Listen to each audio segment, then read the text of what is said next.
ሰላም ከመይት ሆኖ ክቡራትን ክቡራንን ተመልከትና ነዚ ሰዓት ዝሓዝናልኩም አገደስትን ዋናውን ሰበር ዜናታት ሒዝናልኩም ቀሪብናለና ከምቲ ልሙድ ላይክ ሼር ሰብስክራይብ በመግባር ዋናው ዝኾኑ ዜናታት ክበጽሑኹም ከም ዝኽእሉን በመሕባር በፈለማም ሰራዊት ትግራይ ዓብይ ዓወት ከም ዘመዝገበ ኣብ ዝሕበረሉ ዘሎ እዋን ኣብ ሱዳን ዝመደብሩ ጋዜጠኛ መድሃኔ ግደይ ድማ ሓድሽ ዜና ዓወት ከም ዘበሰረ በፈለማ ክነዳሕሰኩ ማሓሪና የለና ዋና ሓላፊ ስለላ ትግራይ ዝኾነ ከም ዝተኣገደ ኣብ ዝተገልጸሉ ዘሎ እዋን ኣመራርሓ ሰራዊት ትግራይ ድማ ብጉዳይ ምዕራብ ትግራይ ህጹጽ ውሳነ ከም ዘመሓላለፉ ምግላጹን ካልእ ዛዕባና እዮም ሕወሓት ንክስ ሕብረት ኤውሮጳ ዝነጸገ መግለጺ ኣብ ዘውጻሉ እዋን ኣብ ትግራይ ዝለኣኻ ድሮናት ብልጽግና እውን እናተበራኸታይ ኸዳ ከም ዘለዋ ዝወፀ ሓዱሽ ሰበር ዜና ኣሎ ሰራዊት ሱዳን በግዱ ኣብ ደቡብ ኢትዮጵያ ክልተ ከተማታት መቆጻጸሩን ናይዚኦምን ካልኦትን ብርክት ዝበሉ ምዕባለታት ክነካፍለኩም መሪጽና ያምላ ንኽትከታተሉና ብኽብሪ ንዕድመኩም ሕዚ ናብ ዝርዝራቶም ክንሰግር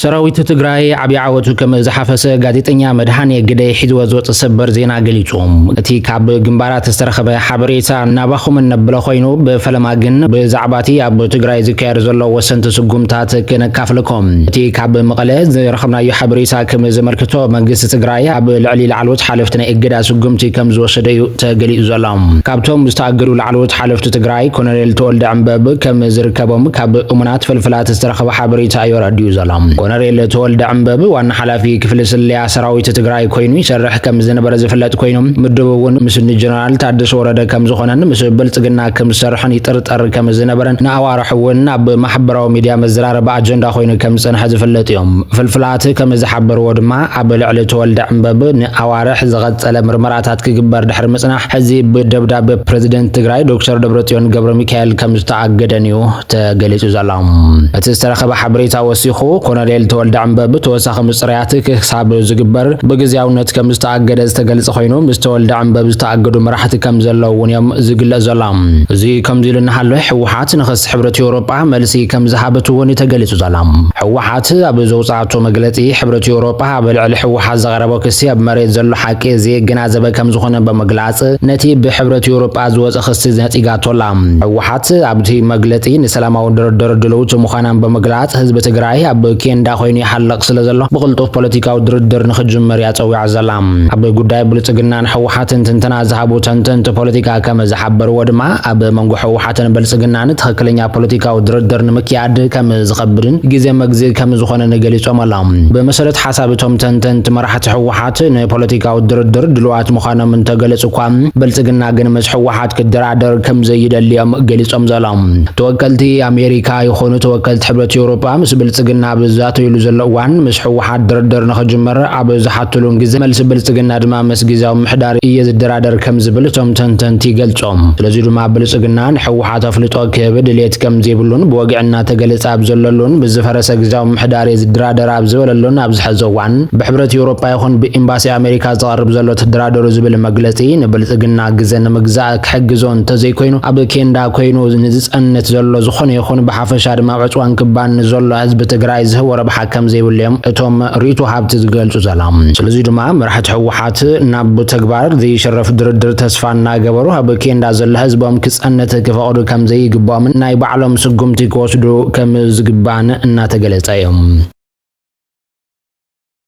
እትኻልእ ምዕባለ ድማ ሰራዊት ትግራይ ዓብይ ዓወት ከም ዝሓፈሰ ተገሊጹላ ክፍለ ሚድያ ኣርሚ ሰብዓ ዝኾነ ጋዜጠኛ መድሃኔ ግደይ TDF ተኣምር ከም ዝሰርሐ እዩ ገሊጹ ዘሎ ካብ ካልኦት ፍልፍላት ብዝተረኸበ ሓበሬታ እውን ከም ዝሕብሮ ሰራዊት ትግራይ ወሳናይ ድፋዕ ከም ዝሰበረ እውን ይዝግለጽ ዘሎ ብመሰረት እቲ ዝተረኸበ ሓበሬታ ኣርሚ ሰብዓ ብዝወሰደቶ ስጉምቲ ፀረ ድሮን ቴክኖሎጂ እውን ከም ዝተማረኸ እዩ ተገሊጹ ዘሎ ትውግእ ዝተኻየደ ኣብ ደቡብ ምዕራብ ትግራይን ሱዳንን ከም ዝኾነ እናተገለጸ እንትኸውን ወረርቲ ሓይልታት ዝተኣማመኑለን ሓይልታት ከም ዝተደምሰሳን ዝተረኸበ ሓበሬታ እዩ ኣረድዩ ዘላ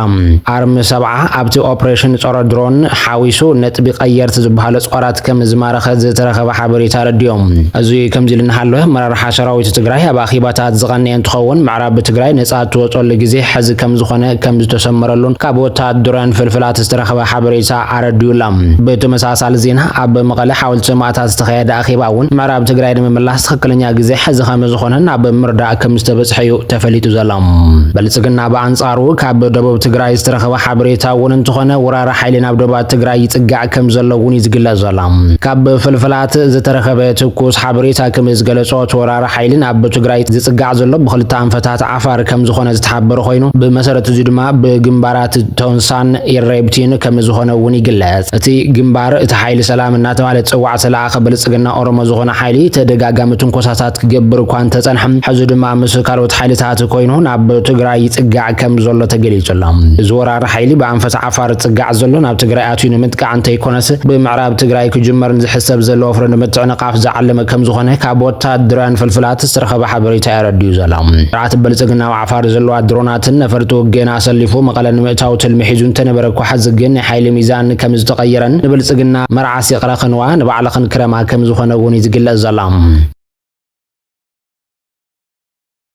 ስርዓት ብልጽግና ድማ ናብ ትግራይ ድሮናት ከም ዘላኸ ተገሊጾም ደገፍቲ ብልጽግና ዝኾነ ሚድያታት ሰራዊት ትግራይ ከም ዝተንቀሳቐሰን ወሰናይ ስጉምቲ ንምውሳድ ምዕራብ ትግራይ ይኸባ ከም ዘለዋን ናገለጻ እንትኾናም ነቲ ዝግበር ዘሎ ናይ ሰራዊት ትግራይ ምንቅስቓስ ንምቁጽጻር ድማ ብልጽግና ናብ ትግራይ ድሮናት ከም ዝላኸ ናገለጻ እየን ትግራይ ዝተፈላለየ ዘመናዊ ጸረ ድሮን ቴክኖሎጂ ዝወነነት ከም ዝኾነ ዝግለጽ ዘሎ ኮይኑ ኣብ ዝተወሰነ እዋናት ካብ ዝገበረቶ ናይ ሲግናል ጠለፋ ወጻኢ ኣብ ልዕሊ ድሮናት ብልጽግና መጥቃዕቲ ከም ዘይወሰደት ዝተረኸበ ሓበሬታ የረድዩ ዘሎ ካብ ትግራይ ዝተረኸበ ተወሳኺ ሓበሬታ ከም ዝገለጾ ትግራይ ዘመናዊ ድሮናት እውን ዝወነነት ከም ዝኾነ ዝግለጽ ዘሎ ኮይኑ እዚ ከምዚ እናሃለወ እውን ሰራዊት ሱዳን በአንጻሩ ዓብይ ዓወት ከም ዝሓፈሰ እውን ይግለጽ ኣሎ ሰራዊት ሱዳን ዓብይ ዓወት ከም ዝሓፈሰ ኣብ ዝግለጸሉ ዘሎ እዋን ጀነራል ሓምዳን ዳግሎ ዝምራሕ ህጹጽ ደገፍ ወሃቢ ሓይሊ ሱዳን ናብ ዝገጥሞም ግንባራት ድማ ይሰዓር ከም ዘሎን ዝኣምኖም ጀነራላት እውን ዝመርሕዎ ሰራዊቶም ንሰራዊት ሱዳን ኢዶም ሂቡ ከም ዘለውን እናተገለጸ እዮም እቲ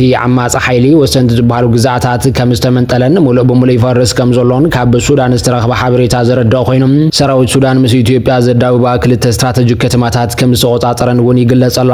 ትማሊ ብዝፈጸሙ መጥቃዕቲ ሰራዊት ሱዳን ኣብ ዶብተን ክልቴን ሃገራት ዝፈጸሙ መጥቃዕቲ ኣብ መንጎ ክልቴን ዝርከባ ከተማታት መቃጃን ሾርኩምን ከም ዝመንዝዕ ይፍሊጡ ዘሎ በቤኒሻንጉል ጉሙዝ ዘቢሉ ተጸጊዕ ብብልጽግና ዝድገፍ ሰራዊት ህጹጽ ደገፍ ወሃቢ ሱዳን ብበዝሒ ከም ዝረገፈን ከም ዝተማረኸን ድማ እቲ ዝወፀ መግለጽ የፍሊጡ ዘሎ እቲ ሎሚ ዝተመዝገበ ዓወት ብዙሓት ወታደራዊ ተሽከርከርቲ ዝተማረኸሉ መቐይሮ ነጥቢ ምዃኑ ብተንተንቲ ይግለጽ ኣሎ ክብል ጋዜጠኛ መድሓኔ ግደይ እውን ጸብጺቡላ በተመሳሳሊ ዜና ሰራዊት ፋኖ መበል 76 ክፍለ ሰራዊት አዛዚ ሙሉእ ኮሎኔል አበራን ኮሎኔል ዓለሙን ከም ዝደምሰሰን ከም ዝተረጋገጸን እቲ ጋዜጠኛ ወሲኹ ገሊጹ ነይሩ ፋኖ ብዝፍጽሞም ዘሎ መጥቃዕትታት መርሓት ሓዊሱ ብኣሽሓት ዝቆጸሩ ሰራዊት ብልጽግና ምድምሳስ ቀጺሉ ከም ዘሎ እዩ ተገሊጹ ዘሎ ክቡራትን ክቡራንን ተመልከትና ሓበሬታታት ሰዓት ዞም ክትከታተልዎም ጽናሕ ይመስሉ ነይሮም ኣብ ዝቕጽል ብሓደሽቲ ሰበር ዜናታት ክሳብ እንራኸብ በብዘለኹም መንዓኹም ይኹን ላይክ ሼር ሰብስክራይብ ብምግባር ድማ ቤተሰብ ኮኖም